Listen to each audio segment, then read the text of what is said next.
Okay, so good afternoon or good morning, everyone. Thank you for having this special session for three of us. And let me just briefly introduce myself first. So my name is Fengyi. I am from Kyoto University. I was a student from Anna Maria Cruz professor. And I'm also working in another lab as research assistant, focusing on the climate change and climate change scenario quantification. So uh, the research I'm going to present right now is an extension of my bachelor thesis. So it is called Development of a Natech Social Vulnerability Index, a comprehensive multi-hazard risk assessment for a case study in Colombia. And the co-authors are Professor Ana Maria Cruz and Ms. Lina Maria Parra. So um, this topic is actually about Natech. Natech is a type of term to describe the complex scenario where secondary technological accidents are triggered by natural hazard. And it is it amplifies the natural disaster consequences. And these consequences can be further aggravated by social vulnerabilities. So, let me give an example. Like here we have the rain-induced landslide-triggered pipeline explosion and fires in Dos Quebradas, Colombia in 2011. And we found out that the local social vulnerabilities may have aggravated these net impacts. Uh, where 32 people are killed, 99 are injured, and 85 houses are damaged. So what are these social vulnerabilities? We have something like lack of pipeline information because that might make me difficult to anticipate the risk. And also low quality housing could make houses like easily to get destroyed and so on and so forth. So these are all social vulnerabilities. And it is very important, especially in the developing countries, because they have higher social vulnerabilities caused by rapid industrialization and so forth. And this is exactly the case of Colombia because it transports rich oil and gas through mountainous regions by pipelines. Also, an increasing trend of reported rainfall-induced landslide-triggered pipeline Natech between 2005 and 2021 has been identified. Like only in 2021, 13 have occurred. And we can also observe that the Natech accident has caused very great societal loss. So, like the aim of my study is to firstly complement existing studies and establish a methodology to assess the social vulnerabilities for Natech and testing it with a Colombian case study. And also, secondly, to develop a tool for Natech risk assessment, offering insights for policymaking.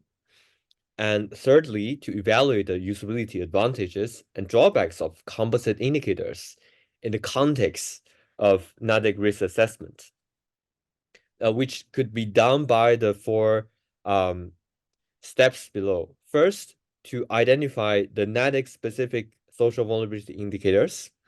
And second, to construct the social vulnerability index models based on the indicators identified using different conceptual frameworks, like the MOVE framework from EU Commission and IPCC framework. And for each model, to evaluate the model fit and other model parameters through structural equation modeling, which is a tool used in data analysis and statistics. And lastly, to apply the model to the case of Colombia and map the result and compare with among these different frameworks and with previous study, which have different focus. So there are five steps in my study. The first step is conceptual framework selection. And the second one is indicator selection, and then data processing. And the last one is data aggregation. So let me just briefly go over what is the conceptual framework mean. So for example, like we have a lot of concepts in the world that we cannot observe. It's not like temperature. For example, how risky you are or how vulnerable society is. We cannot use any like tool to directly measure it. So this is defined as an observable concept. So a composite indicator assumes that these kind of concepts could be observed by the other indicators, which are used, for example, education. If the education level is high, then the society is probably less vulnerable. We also have income and we have medical resources. But how do we measure like education? It is also like not directly observable. So we need to detailize that in a like proxy level so that we have some direct data to measure it. For example, literacy rate and education, like final education level, like high school, college, and so on and so forth. So by doing this, we make a observable concept to something that we can measure. And so like nowadays, we don't have a consensus on one single universal framework. So there are two frameworks selected for this study. Is first IPCC framework, and the second one is called MOVE framework, proposed by the European Commission. They have differences on how to categorize the vulnerability. For example, the IPCC divided into sensitivity and adaptive capacity, uh, while the MOVE framework have more divisions. And the second step is like, because Natech is a complex event that involves many different hazards, it is important to examine what is the intercorrelation between hazard and the risky scenarios that they create. So from that, we can like see what kind of indicators we can have and put that into the frameworks. So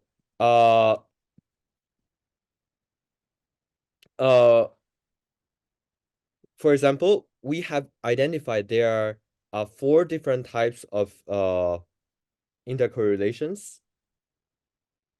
Oh, sorry, there are some technical issues with my PowerPoint. So just give me a moment.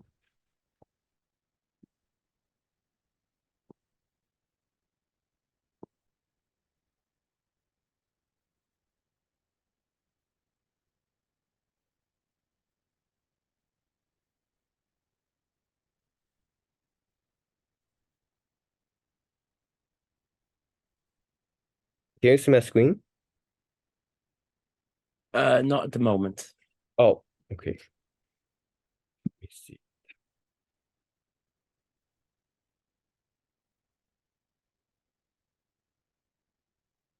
How about now?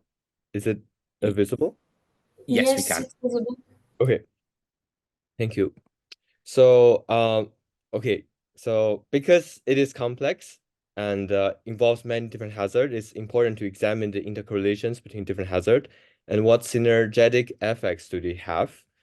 And like for Natech, it's actually like a process with two kind of things. First one is we have natural hazards like typhoon and so on and so forth, and that triggers the technological hazards like explosion and so on and so forth. So we have triggering, and we also have change condition. What does it mean? So because we have technological accidents, like these will kind of let me give you an example. For example, if we have a typhoon or we have a landslide, normally people have a certain way to evacuate. But because like in the case of landslide, which is triggered by rain, the rainfall also triggered like an explosion in the manufacturing company. And that at that moment, we also have a landslide. So the whole thing becomes very complicated, and the people cannot use the common way to evacuate from the natural hazard. And we also have aggregation, which means that if we have two things happening in the same moment, then we need to get rid of both. And we also have a compound, because sometimes natural hazard, technological hazard, together we create new types of like hazard. So in light of that, we have checked the literatures to see what kind of scenarios, 4 scenarios do we have. And initially we review like around 126 literatures, and finally, like after checking the data ability and like selecting by importance and relevance, we finally reduced that into 20 like 13 indicators with 20 proxies. And this is one example for the MOVE framework after we have selected indicators.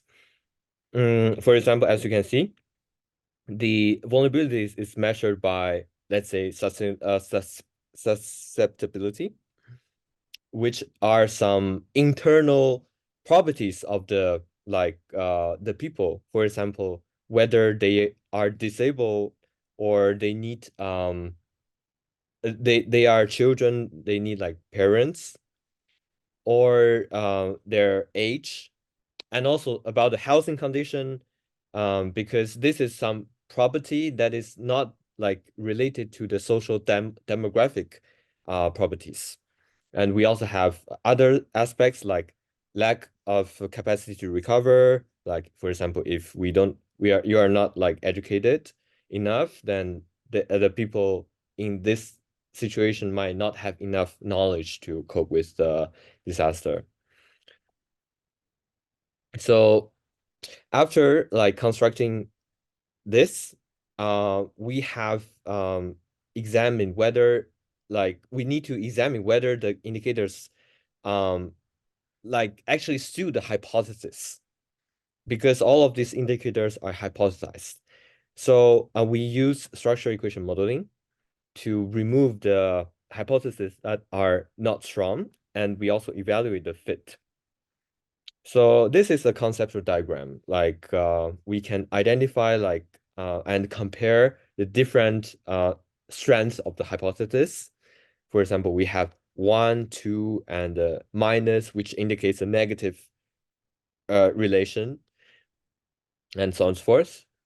And we, after doing that and reduce a lot of weak hypotheses, the indicator could the social vulnerability indicators could finally be calculated by adding all of the aspects and multiply by the weight.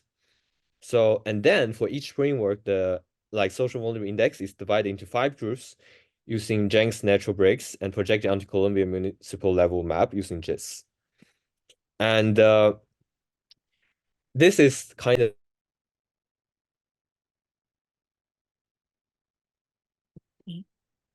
sorry, and the different color shows the different level of vulnerability. As we can see that in Colombia, we have 3 regions that are very vulnerable. They are Pacifico and Amazonia and Caribe and Andes. And interestingly, we have find out that this result is similar regardless which framework we use. And by looking how do we interpret this? We can also say that we have identified these indicators that looks very similar to this map. These are education, inadequate housing, governance, and minority, and unemployment. We can say these 5 elements are very crucial for Colombia, for the vulnerability of Colombia. And we also have another study by Ron Cancio and his colleagues. And this study focused on natural hazard. However, the findings are similar to ours. Like they also identified the 3 different vulnerable areas.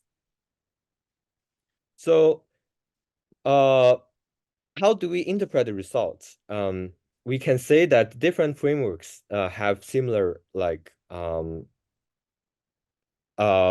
vulnerability patterns. And another thing is after examining the fit indices, we realize not all the fit index are good, like see the cutoff. This is potentially because of the limitation of the concept frameworks. And another thing is about the data availability.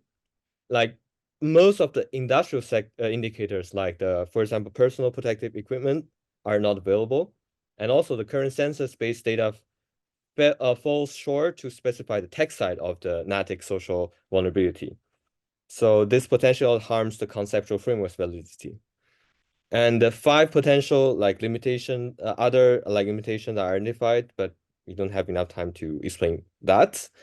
And these should also be addressed for future studies. And also, what policy suggestions we can give. First, currently, the main source of data for vulnerability analysis is the census, but there are a lot of important items missing. So Colombian government should collect more information in census to improve the data availability, also add a higher resolution of the data to increase the accuracy. The government can also gather qualitative data to complete the census. And also, the second point is about data fragmentation reliability. There are a lot of data sources beyond the census, but they are not utilized in the current study because the standards are very different. And a better platform that organizes and standardize different types of data should be established by the government. The third policy suggestion is currently the indicators are collected based on literature review on natural and technological accidents. And this shows we have a lack of dedicated reports for Natech of this specific type of disaster. So comprehensive reporting of past Natechs, including socioeconomic impacts in wide areas and vulnerabilities, is required to identify the indicators for social vulnerabilities. And so I guess I'm running out of time. But let me just briefly go over what I do in the future is now I have examined the vulnerability aspects, but in the future I want to integrate with other aspects because risk, we do not only have vulnerability, we also have risk. We also have hazard, like where do we have climate disasters, and also we have exposure, where do we have people living? So I want to integrate the different aspects of the climate change risk. And thank you very much for listening. And that's all for my presentation.